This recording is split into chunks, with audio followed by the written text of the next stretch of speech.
দর্পণ আয়না আছে, সাজছেন তো, নিজে সাজছেন কিন্তু মনে মনে ভাবছেন গোবিন্দ আমার বদনের কোন সৌন্দর্য দেখলে পারে সুখী হবে।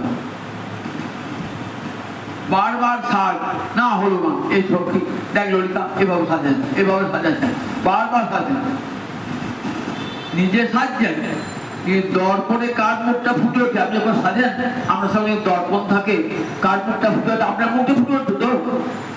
কিন্তু কি আশ্চর্য, গোবিন্দের বদনটা দর্পণে ফুটে।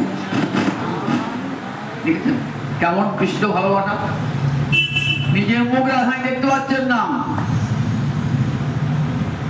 কৃষ্ণের বদনখানা। কৃষ্ণ পিছনে এসে দাঁড়িয়েছেন, কৃষ্ণ পিছনে এসে দাঁড়িয়েছেন, রাধারানীর ভাবটি ভাঙাচ্ছেন না। রাধারানী কতবার